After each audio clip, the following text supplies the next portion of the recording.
Hola hermanos, que tengan un tremendo hiper mega saludazo con doble Z. Saludazo de Cusatón Aritmon. Bienvenidos a un nuevo video.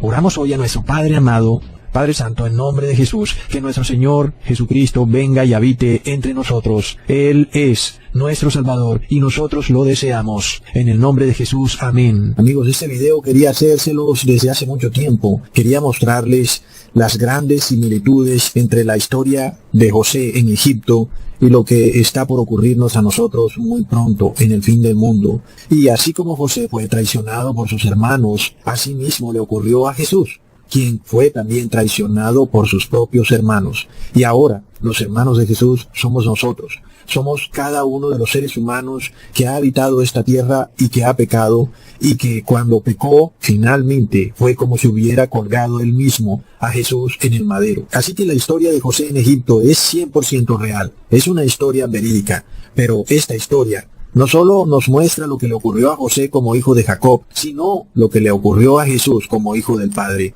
Amigos, las similitudes son impresionantes y simplemente esta historia nos da prueba totalmente veraz e irrefutable de que la Biblia es un libro inspirado por Dios y escrito por la mano de Dios. Por lo cual, amigos, miremos entonces la primera pregunta que José le hace a sus hermanos cuando sus hermanos llegan a Egipto por la hambruna que existía y se encuentran con Faraón, el Faraón de Egipto, el rey. Lo que ellos no sabían es que ese rey era aquel hermano que habían derribado en el pozo. Así que leamos en Génesis capítulo 43, versículo 27. Entonces les preguntó de la paz, y dijo: ¿Vuestro padre, el anciano que dijisteis, tiene paz? ¿Vive todavía? Amigos, qué tremendas palabras. Hoy Jesús nos pregunta: ¿vuestro padre, el anciano, tiene paz?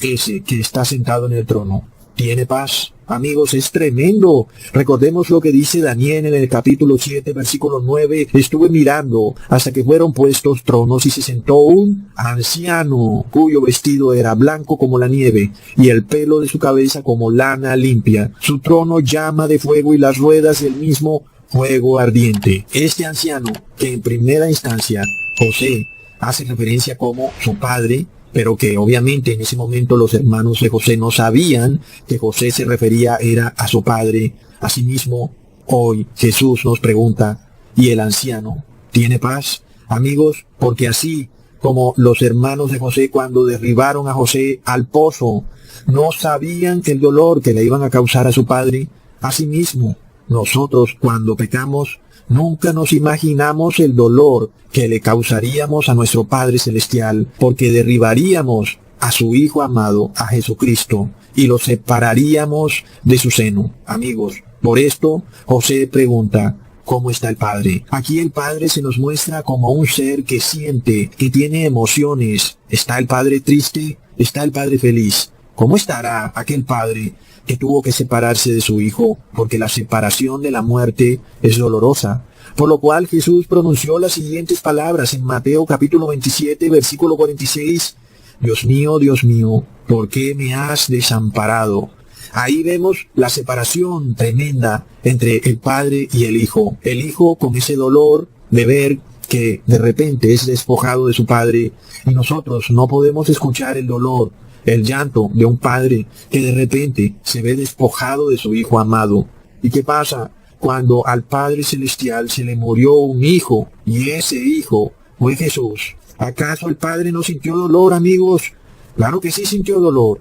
¿Y quiénes le causaron ese dolor? Amigos, así como fueron los hermanos de José, los que vendiendo a su propio hermano, los que casi matan a su propio hermano, y fueron quienes le causaron dolor a su padre Jacob, asimismo hemos sido nosotros los seres humanos los que le hemos causado dolor al Padre al pecar, porque cuando pecamos colgamos a Jesús en el madero. Leamos en Génesis capítulo 37, versículo 31.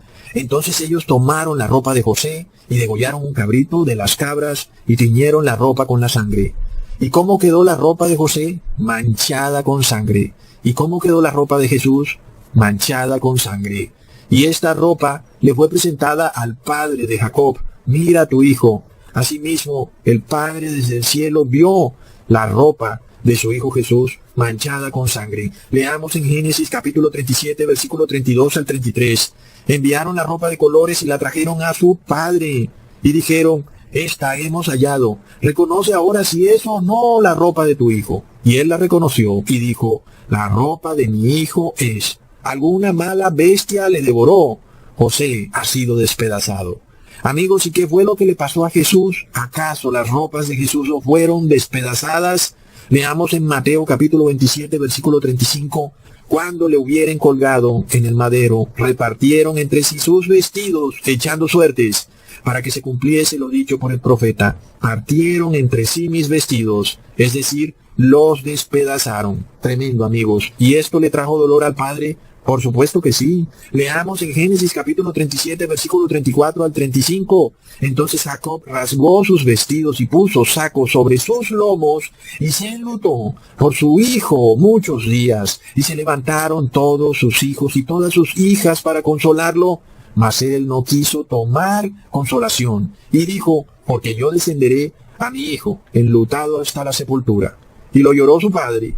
Claro que el Padre Celestial lloró a su Hijo Jesús. Fue muerto en el madero y no quiso ser consolado, porque su dolor era muy grande. Nuestro Padre Celestial no es un ser insensible. Sin embargo, así como José volvió a la vida para su padre, porque recordemos que Jacob de nuevo se reencuentra con José, asimismo, el Padre de nuevo se reencuentra con Jesús. Leamos en Génesis capítulo 48, versículo 11. Y dijo Israel, o sea Jacob, a José, no pensaba yo ver tu rostro, y he aquí que Dios me ha hecho ver también tu simiente. Y asimismo el Padre le dice a Jesús, su Hijo, he aquí yo no pensaba ver tu rostro, pero ahora también veo tu simiente, pues está escrito en Génesis capítulo 22, versículo 18, en tu simiente serán benditas todas las naciones de la tierra, por cuanto obedeciste mi voz.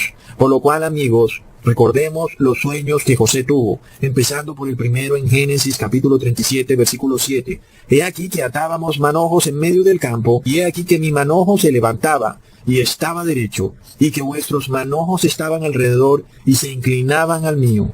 Y vemos, amigos, la clara profecía de cuando Jesús sería levantado en el madero, y todo el mundo se arrodillaría ante Jesús levantado en un madero. Leamos en Juan capítulo 12, versículo 32. Y yo, si fuere levantado de la tierra, a todos atraeré a mí mismo. Amigos, esta coherencia de la Biblia es imposible. Este es un libro escrito por Dios mismo.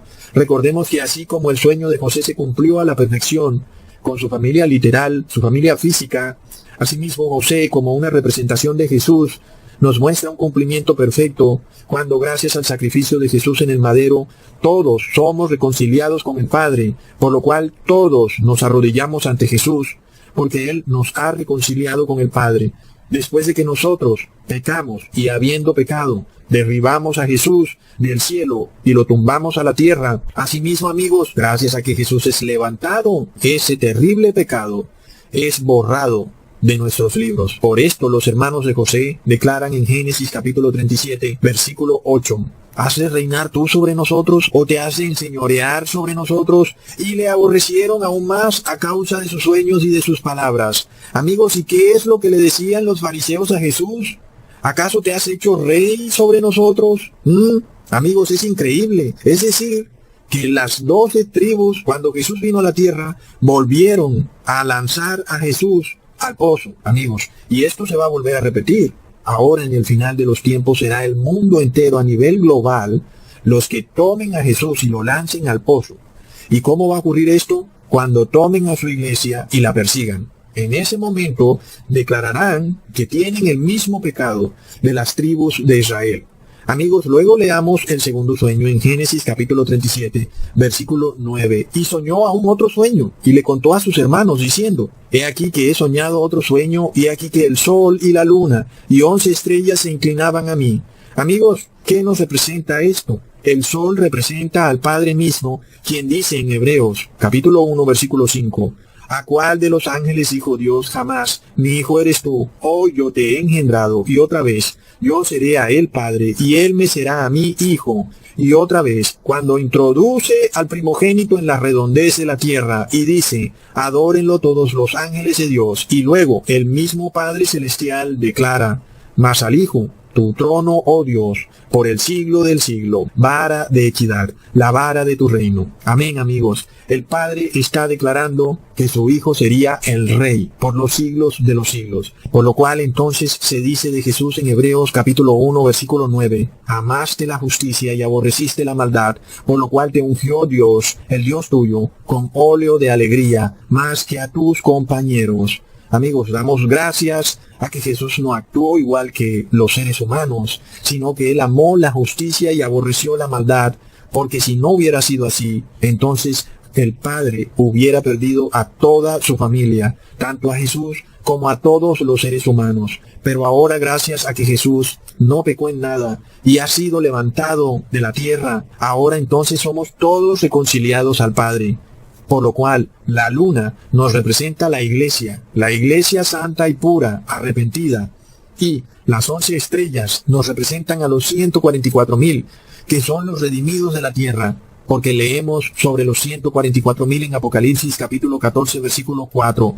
Estos son los que no se contaminaron con mujeres, pues son vírgenes. Estos son los que siguen al Cordero por donde quiera que va. Estos fueron redimidos entre los hombres como primicias para Dios y para el Cordero. Por lo cual, leamos entonces lo que está a punto de ocurrir, y es que así como José primero probó a sus hermanos antes de que se diera esta reconciliación, asimismo Jesús va a probar a sus hermanos antes de que se dé la reconciliación celestial. Por lo cual leamos en Génesis capítulo 44, versículo 1 al 2, y mandó José al mayordomo de su casa, diciendo, llene los costales de estos varones de alimentos, cuanto pudieren llevar, y pon el dinero de cada uno en la boca de su costal, y pondrás mi copa, la copa de plata, en la boca del costal del menor, con el dinero de su trigo. Y él hizo como dijo José. Así que José quería saber si es que sus hermanos de verdad se habían arrepentido. Es así como José esconde una copa en los costales de sus hermanos para probarlos. Y cuando la copa es descubierta en la copa del costal de Benjamín, su hermano menor, la respuesta de Judá es impresionante. Leamos en el mismo capítulo, versículo 16. ¿Qué diremos a mi Señor? Es decir, le está hablando a José. ¿Qué hablaremos? ¿O con qué nos justificaremos? Dios ha descubierto la iniquidad de tus esclavos. He aquí, nosotros somos, mi Señor, nosotros también, y aquel en cuyo poder fue hallada la copa. Tremendo, amigos. Dios ha descubierto la iniquidad de las personas. Su maldad ha quedado expuesta. Y Judá entendió que tanta calamidad no era más que su pecado persiguiéndolo. ¿Por qué? Porque le ocurrían tragedias. Judá se preguntaba, ¿por qué me pasan estas cosas? ¿Cómo es posible que yo llevo dinero para pagar y ahora resulta que salí de ladrón? Esto solo puede ser atribuido a que Dios me está cobrando por los horribles pecados que cometí en el pasado. Por lo cual, los hermanos de José estaban conscientes de lo que habían hecho, porque declaraban, ¿cómo nos justificaremos? Es decir, su pecado era horrendo. No había manera de justificarlos. Sus pecados pasados eran tan grandes que era obvio que la tragedia los perseguía. Es decir, cosas como que de repente pasa una inundación por tu casa, y esto tiene que ver mucho con los terribles desastres climáticos que van a ocurrir muy pronto en el mundo, a lo cual el Papa Francisco llama la fantasía climática, pero que en realidad es Jesús dejando que el demonio castigue al mundo para probar a sus hermanos, porque la calamidad los va a perseguir, para saber si en verdad están con Jesús, o si en verdad han llegado a este evangelio simplemente por la abundancia, por la sabiduría, por la prosperidad. Entonces los hermanos de José, viniendo de una calamidad, en su tierra no llovía, había hambruna, se fueron para Egipto y ahora otra calamidad. La copa del faraón apareció en el costal de su hermano menor. Para Judá era claro que estaba como con una nube negra en la cabeza. Y de tal forma entonces, la única solución que encuentra Judá para salvarse de este problema en el que está, es hacerse esclavo de Faraón. Asimismo hoy, la única solución a nuestro horrible pecado es hacernos esclavos de Jesús. Y los hermanos de José recibieron el perdón a través de José. Y ahí fue cuando se unificó la familia de Jacob, los hermanos con José y Jacob, unidos de nuevo en una tierra llena de abundancia, en donde nunca tendrían que aguantar hambre, como estaba ocurriendo en su tierra. Asimismo, cuando nosotros recibimos el perdón de Jesús, y este perdón es válido porque nos hemos hecho esclavos de Jesús, entonces somos ahora reunificados con el Padre. Y mientras vivíamos en un mundo en donde no había vida, porque todo el mundo se muere en cualquier momento, ahora somos unificados al Padre en un mundo donde hay vida en abundancia. Por esto leemos en el siguiente versículo, en el 18. Entonces Judá se llegó a él y dijo: Te ruego, Señor mío, que hable tu esclavo una palabra en oídos de mi Señor, y no se encienda tu enojo contra tu esclavo, pues tú eres como el faraón. Oh, no, amigos. Es decir, que si el perdón del faraón no se da, lo que sigue es el enojo del faraón. Asimismo, entonces, si el perdón de nuestro Señor Jesús no recae sobre nosotros, lo que sigue es que se encenderá el enojo de Jesús. Por lo cual leamos en Apocalipsis capítulo 6, versículo 16 al 17. Y decían a los montes y a las peñas: Caed sobre nosotros y escondednos del rostro de aquel que está sentado sobre el trono y de la ira del Cordero, porque el gran día de su ira ha llegado. ¿Y quién podrá sostenerse en pie? Tremendo, amigos. Es decir, aquí tenemos al mundo entero asustado. ¿Por qué? Porque ahora viene la ira de aquel que está sentado en el trono y la del Cordero, por el horrendo pecado que cometieron. Ahora viene la venganza, amigos. Por lo cual nosotros no queremos estar en ese grupo. Y lamentablemente en ese grupo está el mundo entero. Pero si nosotros entendemos el amor del Padre y el del Hijo, entendemos que el Padre ama a todos sus hijos, que no quiere que se pierda ninguno, y que el Hijo ama a todos sus hermanos y no quiere que ninguno perezca. Por lo cual entendamos algo. Así como la bestia, que es el mismo Lucifer, sufrió una herida, como leemos en Apocalipsis 13, asimismo la familia del Padre, la familia celestial, sufrió una herida. Así como la bestia entonces desea sanar su herida, así la familia del Padre Celestial desea sanar la herida. Esta herida que causó división en la familia celestial se llama pecado. Así como la familia de José quedó dividida, sus 11 hijos con su padre Jacob por un lado y José por el otro. Asimismo, amigos, el Padre Celestial quedó con su familia dividida. Jesús por un lado y sus hijos en la tierra por el otro. El Padre quiere sanar esa herida. Y el mundo hipócrita también buscará sanar la herida. Pero esta herida será la herida de la bestia. Este es un movimiento hipócrita que solo busca la prosperidad mundana. Sabemos que la verdadera sanación de la herida que causó la división celestial solo puede lograrse cuando el ser humano se hace esclavo de Jesús. Pero el mundo pretende es hacerse esclavo del Papa y de sus dogmas. Esto es lo que conocemos como la sanación de la herida de la bestia. Leamos en Apocalipsis 13, versículo 11 al 12. Y después vi otra bestia que subía de la tierra y tenía 2 cuernos semejantes a los de un cordero, pero hablaba como dragón, y ejerce toda la autoridad de la primera bestia en presencia de ella, y hace que la tierra y los moradores de ella adoren a la primera bestia cuya herida mortal fue sanada. Vemos que esta segunda bestia nos representa a Estados Unidos, la cual pretenderá sanar la herida de la primera bestia, la cual nos representa el Papa. Por eso vimos en el discurso de Joe Biden que él había declarado que es tiempo para sanar las heridas. Así que vemos a los otros hermanos de Jesús, lastimosamente hipócritas, que no quieren hacerse esclavos de Jesús, aun y sabiendo que son culpables del horrible pecado de haber lanzado a Jesús del cielo a la tierra, para lo cual entonces Jesús nos deja una frase clara para saber si somos esclavos de Él o no. Leamos en Juan capítulo 13, versículo 16, el esclavo no es mayor que su Señor, ni el apóstol es mayor que el que le envió. Por lo cual, si tú andas participando en ritos religiosos, lamento informarte que no eres esclavo de Jesús. Si eres esclavo de Jesús, debes vivir como Jesús vivió su vida. Y por supuesto Jesús guardó toda la ley, y por tanto tú debes guardar toda la ley. Por lo cual Judá declaró sobre Benjamín, el otro hermano menor, que ahora estaba en riesgo de quedarse en Egipto como esclavo, porque se encontró una copa de propiedad del faraón dentro del saco de Benjamín. Leamos en Génesis capítulo 44, versículo 29. Dice Judá: si te llevares delante de mí, es decir, a Benjamín, y le aconteciere algún desastre, haréis descender mis canas con dolor al Seol. Ahora pues, cuando llegare yo a tu esclavo mi padre, y el joven no viniera conmigo, porque su alma está ligada con el alma de él, sucederá que cuando él no vea al joven morirá, y tus esclavos harán descender las canas de tu esclavo, nuestro padre, con dolor hasta el Seol. Quiere decir que sus almas están ligadas. Son 2 seres, padre e hijo, seres separados e individuales, pero sus almas son inseparables, ligadas la una a la otra. Cuando muere el hijo, es como si se muriera el padre. Cuando colgamos al hijo en el madero, es como si hubiéramos colgado al mismo padre en el madero. Pero ahora hay otro problema. José está probando a sus hermanos y ahora quiere quedarse con Benjamín como esclavo. por haber encontrado esa copa, por lo cual Judá está rogando que no haga eso y que él está dispuesto a dar su propia vida por la vida de Benjamín. Leamos en el versículo 33. Te ruego pues que quede ahora tu esclavo, es decir, Judá, por el joven, por esclavo de mi señor, es decir, por Benjamín, y que el joven se vaya con sus hermanos. Porque, ¿cómo iré yo a mi padre sin el joven? No podré, por no ver el mal que sobrevendrá a mi padre. ¡Wow, amigos! Es tremendo. Aquí vemos que el padre no está dispuesto a ver morir a ninguno de sus hijos. Todos sus hijos para él valen lo mismo ante sus ojos. Todos son igual de valiosos. Ahora está en juego la vida de Benjamín. Pero Judá declara, mejor déjame a mí como esclavo y que el joven se vaya con sus hermanos.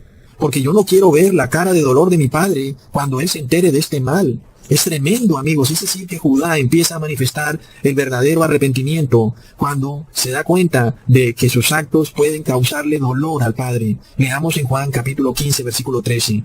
Nadie tiene mayor amor que este, que uno ponga su vida por sus amigos. ¡Wow, amigos! Cuando Judá está dispuesto a dar su vida por la vida de su hermano, entonces José se da cuenta que sus hermanos sí tenían un verdadero arrepentimiento y amor, y por tanto lloró. Veamos en Génesis capítulo 45, versículo 2. Entonces dio su voz con lloro, y oyeron los egipcios, y oyó también la casa de Faraón. ¡Wow, amigos! Asimismo Jesús llora de felicidad cuando en ti hay verdadero arrepentimiento y amor, por lo cual declara en Lucas capítulo 15, versículo 7. Os digo que así habrá más gozo en el cielo de un pecador que se enmiende que de 99 justos que no tienen necesidad de enmendarse. Ahora, cuando José vio que sus hermanos ya tenían un arrepentimiento sincero, declara en Génesis capítulo 45, versículo 4, acercaos ahora a mí, y ellos se acercaron y él dijo, yo soy José vuestro hermano, el que vendisteis a Egipto. ¿Escuchaste bien? José ha dicho, yo soy. ¡Wow! Asimismo Jesús dijo cuando venían a capturarlo en Juan capítulo 18, versículo 8, os he dicho que yo soy. Si me buscáis a mí, dejad ir a estos. Pues lo mismo que digo Judá, amigos, mejor deja ir a Benjamín y tómame a mí. ¡Wow, amigos! Es increíble. Jesús nos está diciendo, yo soy el que vendiste en Egipto. Yo soy el que derribaste del cielo. ¡Wow, amigos! Yo soy el que vas a colgar en el madero. Tremendo. Sin embargo, no nos llenemos de culpa por lo que habéis hecho, por lo cual dice en Génesis capítulo 45, versículo 5, no os entristezcáis ni os pese de haberme vendido acá, que para vida me envió Dios delante de vosotros. Tremendo. Es decir, que el mundo entero vendió a Jesús. Recordemos que Judas vendió a Jesús por 30 monedas de plata, y aún el mundo entero está dispuesto a vender de nuevo a Jesús. Pero por eso es que su iglesia va a ser probada, y van a pasar catástrofes, y van a pasar situaciones en donde se van a separar las familias. ¿Para qué? Para que demostremos si nos hemos arrepentido o no. Veamos en Juan capítulo 10, versículo 10. El ladrón no viene sino para hurtar y matar, y destruir las ovejas. Yo he venido para que tengan vida, y para que la tengan en abundancia. Tremendo, así como José se presenta como un salvador a su familia, con abundante comida, Jesús se presenta como un salvador a toda su familia, a todos sus hermanos, con vida en abundancia, porque en este mundo hay una hambruna de vida. La vida se nos acaba, y no hay quien más nos venda la vida. Y el único que nos puede vender la vida es Jesús. Así como la familia de Jacobo fue a comprar comida a Egipto porque allá había comida en abundancia, asimismo en el fin del mundo, los hermanos de Jesús tienen que ir al cielo porque ahí hay vida en abundancia. Por esto se declara en Lucas capítulo 13, versículo 28.